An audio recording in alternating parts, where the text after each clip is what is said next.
After the launch of Asus Zenfone 5G this year, Asus has come up with a new phone which is Asus Zenfone 6. Today we are going to unbox it.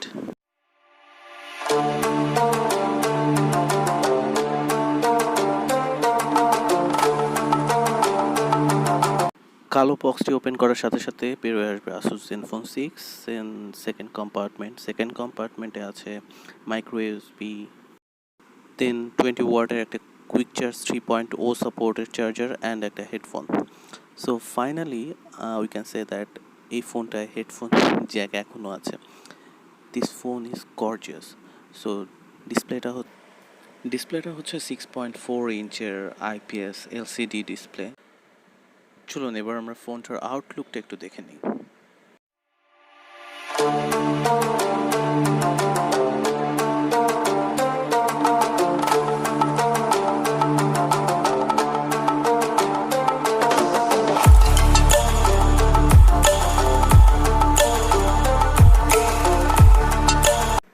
এই ফোনের সবচেয়ে আকর্ষণীয় বিষয় সেটা হচ্ছে এর selfie camera and back ক্যামেরাটি একটাই, অর্থাৎ এটি একটি রোটেটিং ক্যামেরা যেটি হচ্ছে মোটরের সাহায্যে রোটেট করে সামনে। ডান পাশে আছে volume key, power button and Google assistant button.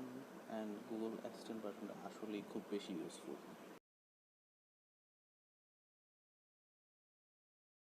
ফোনটার নিচে আছে audio jack, type C and speaker port. And বাম সাইডে জাস্ট হচ্ছে SIM card tray. And SIM card ট্রের সবচেয়ে বড় সুবিধা হচ্ছে সিম কার্ড ট্রেতে আপনি ডেডিকেটেড একটা SD কার্ড স্লট আছে এবং দুইটা আলাদা আলাদা সিম ইউজ করতে পারবেন। এবার আসা যাক ফোনটার ডিসপ্লের দিকে। এই ফোনটায় ইউজ করা হয়েছে 6.4 ইঞ্চের IPS LCD প্যানেল, যেটি খুবই শার্প অ্যান্ড ক্রিস্পি। অ্যান্ড আমার কাছে কালারটা খুব বেশি নিউট্রাল মনে হয়েছে, not in the saturated side or not in the dimming side. So কালারের দিক দিয়ে এটি একটা A গ্রেডের ডিসপ্লে বলা যেতে পারে, নট A প্লাস। লাইক স্যাচুরেশনের দিক থেকে যদি বলি তাহলে এটা স্যামসাংয়ের সেই সুপার অ্যামোলেড ডিসপ্লের মতো না। এই ফোনটার আরেকটা বড় সুবিধা হচ্ছে এটি রান করছে অ্যান্ড্রয়েড 9.0 স্টক অ্যান্ড্রয়েডে, অর্থাৎ এটা অ্যান্ড্রয়েডের আপনি পুরো অ্যান্ড্রয়েড 1-এর মতো একটা মজা পাবেন। অ্যান্ড রোটেটিং ক্যামেরাটা 8 মেগাপিক্সেল ক্যামেরাটি হচ্ছে নর্মাল শুটার, অ্যান্ড 13 মেগাপিক্সেলটি হচ্ছে আলট্রা ওয়াইড শুটার, যেটা দিয়ে আপনি খুব সুন্দর আলট্রা ওয়াইড শট নিতে পারবেন। অ্যান্ড বর্তমানে 4G LTE সাপোর্টেড, অ্যান্ড এতে আপনি 3G 4G ইউজ করতে পারবেন। ফোনটি এখনও 5G সাপোর্ট করছে না, যদিও আমরা জানি যে স্ন্যাপড্রাগন 855-এর সব ফোনই হচ্ছে 5G সাপোর্টেড, বাট এতে 5G কোনো মডেম দেওয়া হয়নি। সো ইউজাররা অবভিয়াসলি 4G মজাটা নিতে পারবেন, কিন্তু 5Gর মজাটা আপাতত নিতে পারবেন না।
এই মোটরাইজড ক্যামেরার সবচেয়ে বড় সুবিধা হচ্ছে এর পিছনের ক্যামেরা দিয়ে আপনি যে সুবিধাগুলো পাবেন ফ্রন্ট ক্যামেরা সেই সেম সুবিধাগুলোই পাবেন, কারণ হচ্ছে এর ফ্রন্ট ক্যামেরা এবং ব্যাক ক্যামেরা দুটোই সেম, জাস্ট মোটরাইজডভাবে পিছন থেকে সামনের দিকে ক্যামেরাটা চলে আসে।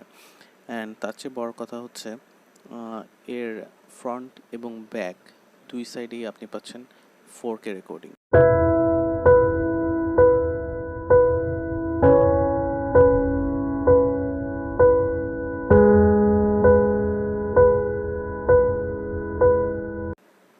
এবার চলুন এই ফোনে তোলা কিছু ক্যামেরা স্যাম্পল আমরা দেখি।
ভিডিওটি যদি ভালো ভালো লেগে থাকে তাহলে অবশ্যই লাইক করবেন, শেয়ার করবেন, and please subscribe to our channel. Thank you, have a great day.